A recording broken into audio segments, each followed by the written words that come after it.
Do you ever worry that your listening skills aren't keeping pace with your vocabulary and grammar knowledge? Don't let that hold you back. Hello, and welcome to In English with Lisa, where you'll find another engaging episode in my listening practice series. I personally create and narrate all these stories, giving you an authentic listening experience tailored to help B2 and higher level learners truly excel. What captivating twists await you? And what new expressions will you effortlessly pick up? Prepare to be immersed and discover something new. Orbit's End, Chapter 1, Signal from the Void. The coffee in Commander Helena Voss's mug had gone cold hours ago, but she continued to stare at the amber liquid as if it held answers to questions she hadn't yet learned to ask. Outside the observation deck of Station Kepler-7, the rust-colored surface of Mars hung like a wounded eye against the star-scattered darkness. In 3 weeks, the station would be nothing more than scrap metal and memories, another casualty of the colonial authorities' budget cuts. "Commander," came the voice of Dr. Yuki Nakamura, the station's chief communications officer. Her tone carried an urgency that made Helena's spine straighten. "You need to see this." Helena set down her mug and followed Nakamura through the cramped corridors of Kepler-7. The station groaned around them, a symphony of aging metal and failing systems that had become as familiar as her own heartbeat over the past 15 years. They passed Chief Engineer Rodriguez tinkering with yet another malfunctioning atmospheric processor, his weathered hands moving with the practiced efficiency of someone who could repair anything given enough time and spare parts, both of which were in increasingly short supply. The communications bay buzzed with activity despite the skeleton crew.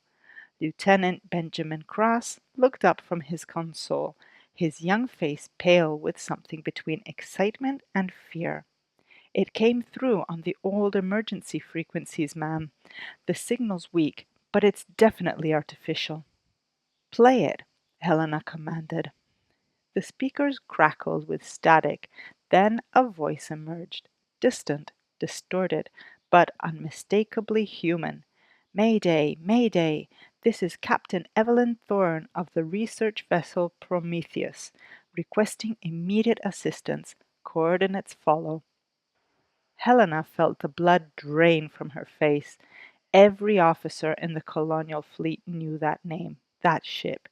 The Prometheus had vanished during a routine survey mission 41 years ago, lost somewhere in the asteroid belt with all hands.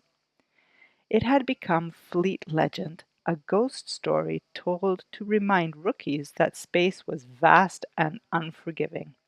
"Run it again," she whispered. As the message repeated, Nakamura's fingers danced across her console. The coordinates placed them approximately 600,000 kilometers from our position, drifting in the outer system. "But, Commander—" She paused, her dark eyes meeting Helena's. "According to our records, Captain Thorne would be 93 years old now, if she's still alive," Cross added quietly. Helena studied the trajectory display, her mind racing through possibilities. A distress beacon could operate for decades on backup power, playing the same message over and over to empty space. But something about the transmission felt fresh, immediate. The voice hadn't carried the mechanical repetition of an automated system. "Rodriguez," she called over the intercom, "how's our shuttle situation?" "The Hermes is operational, though I wouldn't want to take her much farther than Luna," came the engineer's gravelly reply. "Why?" Helena made her decision. "Because we're going to investigate a ghost ship." Chapter 1 Comprehension Questions. Number 1. What is the fate of station Kepler 7? A. It will be upgraded with new equipment. B. It will be decommissioned in 3 weeks. C. It will be relocated to Jupiter orbit.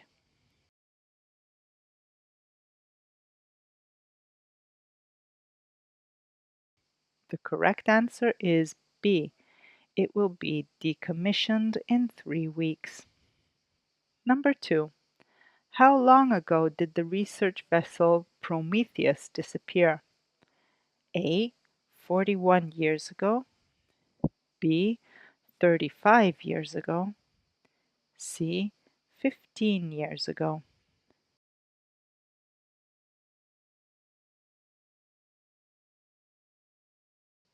The correct answer is A. 41 years ago. Number 3. What makes Commander Voss suspicious about the distress signal? A. The signal is too strong for an old ship.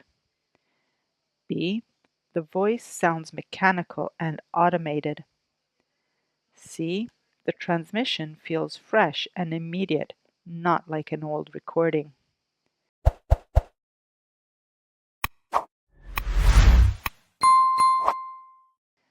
The correct answer is C. The transmission feels fresh and immediate, not like an old recording. Chapter 2. The Prometheus. The Hermes shuddered as it detached from Kepler-7's docking bay, its aging thrusters pushing them into the void. Helena piloted the shuttle personally, with Rodriguez monitoring systems and Dr. Nakamura analyzing the signal that had grown stronger as they approached the coordinates. In the passenger compartment, Cross checked and rechecked the portable scanners and emergency medical supplies they'd hastily assembled. There, Nakamura pointed at the main display. 2 o'clock. Distance 40 kilometers. The Prometheus materialized from the darkness like a whale Larifazzo. The Prometheus materialized from the darkness like a whale surfacing from black water. The research vessel was massive compared to their shuttle, its hull scarred by decades of micrometeorite impacts but otherwise intact. No lights showed in its windows, no energy signatures registered on their sensors beyond the faint pulse of the distress beacon. "She's completely dark," Rodriguez muttered, adjusting his readings. "No power, no life support, no artificial gravity. If anyone's alive in there, they're in deep hibernation or—" "Or what?" Helena asked, though she suspected she knew the answer. "Or they're not alive at all." Helena brought the Hermes along the Prometheus's main docking port. The magnetic clamps engaged with a resounding clang that echoed through both vessels. Cross activated the airlock scanner and waited for their reading. "Atmosphere is present, but thin," he reported. "Oxygen levels are barely sufficient. Temperature is just above freezing. We'll need full EVA suits." They suited up in silence, each lost in their own thoughts. Helena had been in space long enough to know that ships didn't survive 40 years in the void with their crews intact. Yet something had sent that distress signal, something that knew their names and positions. The airlock cycled, and they stepped aboard the Prometheus. Emergency lighting flickered weakly in the corridors, casting long shadows that seemed to writhe in the peripheral vision. Their footsteps echoed strangely in the thin atmosphere, creating harmonics that made it sound as if someone else was walking parallel to them, just out of sight. "This way to the bridge," Helena said, consulting her handheld scanner. She'd studied the Prometheus's schematics during the flight, though the ship's design was 40 years out of date. They found the first crew member in the recreation area. Dr. Marcus Reed sat at a table, a cup of coffee steaming beside him, his face turned toward a viewport showing the star field beyond. He wore the blue uniform of the Colonial Research Division, crisp and clean as if he'd just put it on. His skin was smooth, unlined, exactly as it appeared in the personnel files Helena had downloaded from the fleet database. He looked exactly as he should have 41 years ago. "That's impossible," Cross whispered, his voice distorted by the helmet comm. Nakamura approached slowly, her scanner beeping softly. "He's alive. Vital signs are stable, but strange. His cellular activity is almost suspended, like he's in some kind of temporal stasis." They found the rest of the crew throughout the ship, each frozen in mundane activities as if time had simply stopped.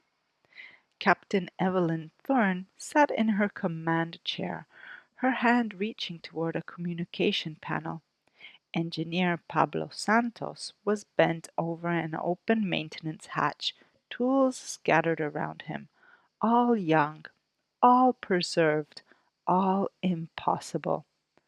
"Commander," Rodriguez's voice crackled over the comm from the Hermes, "you need to see this. I'm detecting a massive energy buildup in the Prometheus's cargo bay." Chapter 2 Comprehension Questions.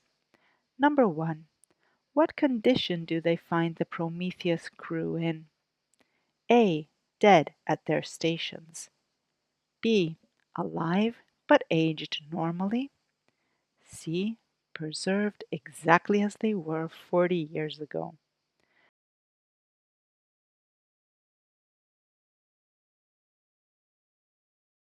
The correct answer is C. Preserved exactly as they were 40 years ago. Number 2. What does Dr. Nakamura's scanner reveal about Dr. Marcus Reed? A. He is dead but well preserved.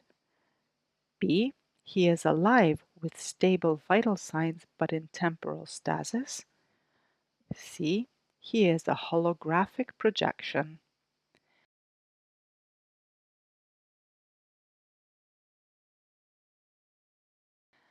The correct answer is B.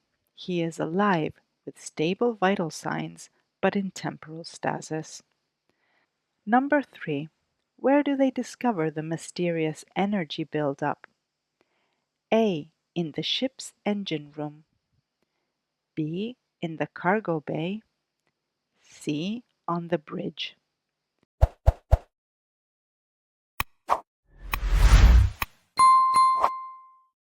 The correct answer is B.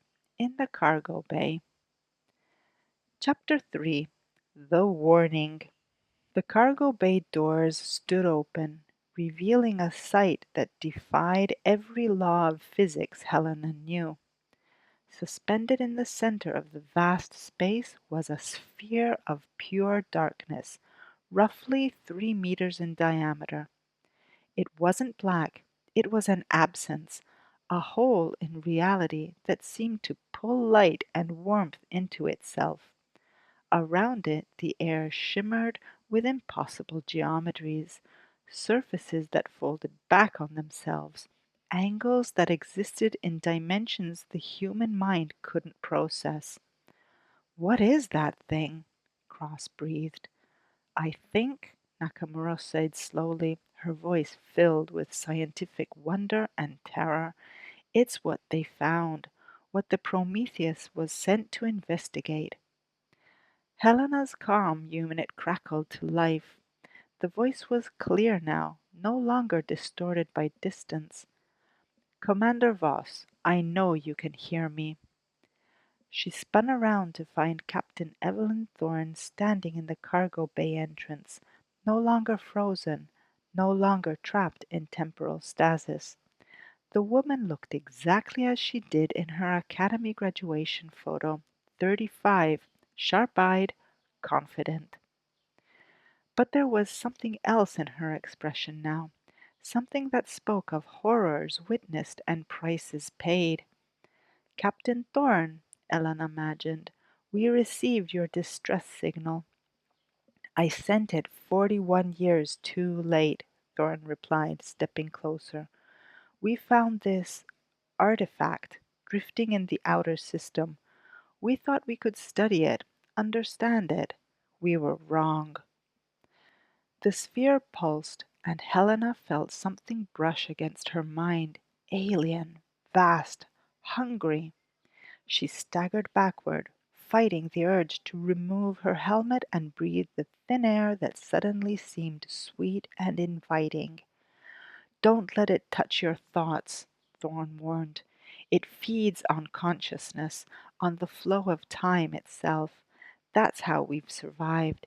It's been keeping us alive, preserving us, studying us, learning from us. Then we'll get you out of here, Helena said. All of you. We'll bring you home. No. Thorne's voice was firm, desperate. That's why I sent the signal, why I risked awakening it, to warn you, to tell you to stay away. I don't understand. Thorne gestured toward the sphere, which had begun to rotate slowly, its non-surface rippling like water. It's not from our universe, Commander. It's from somewhere else, somewhen else. And it's been waiting, waiting for someone to find it, to bring it back to populated space, to feed it entire worlds. Helena felt the truth of it in her bones. The thing in the cargo bay wasn't just an artifact. It was a lure, a trap set by something unimaginably old and patient. The Prometheus crew were bait, preserved and perfect, waiting to convince rescuers to bring them and their cargo back to civilization. The colonial authority will send more ships, she said, when we don't report back. Yes, Thorne nodded sadly, and then it will have what it needs, a way back to the heart of human space. Helena looked at her team, Nakamura staring at her scanner in fascination, Cross backing slowly towards the exit, Rodriguez's voice crackling with warnings from the shuttle. She thought of Kepler-7, scheduled for decommission, forgotten and ignored. She thought of Mars, hanging in space like a wounded eye. There's another way, she said quietly. Thorne raised an eyebrow. Kepler-7 has a complete nuclear power plant. If we detonate it here in proximity to the artifact, the explosion might be enough to collapse it back to wherever it came from, Thorne finished. But your station, your crew, my crew is 4 people on a station that's being scrapped anyway, Helena said, versus billions of lives if this thing reaches populated space. For a long moment the two captains stared at each other across 41 years and the gulf between life and preservation. Finally Thorne nodded. "I'll help you set the charges," she said. "It's time we finished our mission." As they worked to prepare Kepler-7's reactor for overload, Helena couldn't help but wonder if anyone would remember their sacrifice, or if they too would become just another ghost story told to warn future generations about the dangers that wait in the dark between stars.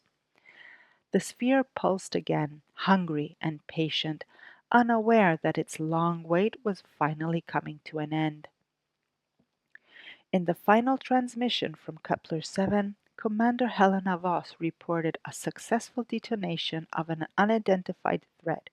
The explosion was visible from Mars' orbit, a brief star that burned for exactly 41 seconds before fading forever. No trace of the station, the Prometheus, or their crews was ever found. The Outer System Monitoring Array recorded unusual gravitational distortions at the site for several months afterward, but eventually even those faded, leaving only empty space and the eternal silence of the void. 5 years later, when the colonial authority finally sent a ship to investigate, they found nothing but debris and radiation. The official report listed the incident as a reactor malfunction, though certain classified sections remain sealed to this day. Sometimes, on the edge of human space, deep-range sensors pick up faint signals that might be distress calls. Most are dismissed as equipment malfunctions or natural phenomena, but a few veteran officers, those who remember the stories, make sure those signals are logged and investigated, just in case. Chapter 3 Comprehension Questions. Number 1. What does Captain Thorne reveal about the alien artifact? A. It's a valuable energy source they discovered. B. It's a weapon from ancient civilization. C. It's from another universe and feeds on consciousness and time.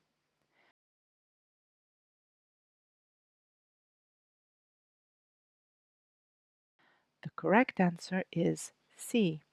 It's from another universe and feeds on consciousness and time. Number 2. Why does Captain Thorne refuse to be rescued? A. She doesn't trust Commander Voss's crew. B. She knows the artifact would use them to reach populated space. C. She prefers to stay with her preserved crew.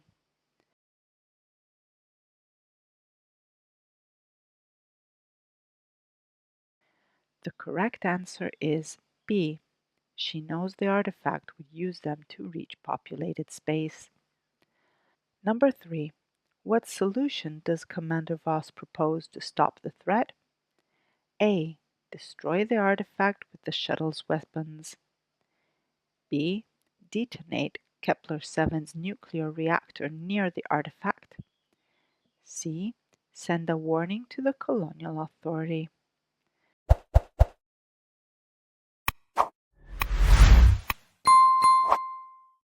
The correct answer is B. Detonate Kepler-7's nuclear reactor near the artifact. Epilogue.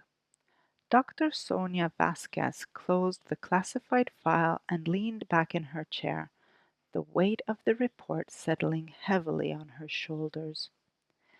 As the new director of Deep Space Anomalies for the Colonial Authority, she has access to incidents that never made it into official records, stories that were too dangerous, too unbelievable, or too terrifying for public consumption. The Kepler-7 incident was all three. Outside of her office window, Earth turned slowly in the void, its blue marble surface dotted with the lights of cities that had no idea how close they had come to unimaginable fate. Commander Helena Voss and her small crew had made the ultimate sacrifice, choosing to detonate themselves along with whatever cosmic horror they had discovered rather than risk bringing it back to civilization. But Sonia knew the truth that haunted the deepest levels of the colonial authority. Space was vast, and humanity had barely scratched its surface. If one such artifact existed, others might be waiting out there in the dark, patient and hungry, set as traps by intelligences that viewed entire species as nothing more than food. She opened another file, a recent report from the outer colonies about strange signals detected near the Centauri system. The patterns were different, but something about the transmission felt familiar, fresh, immediate. Sonia reached for her secure communication panel.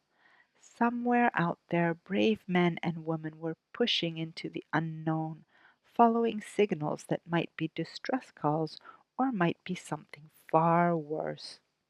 They deserved to know what they might be flying toward, even if the official policy was to classify such incidents as reactor malfunctions.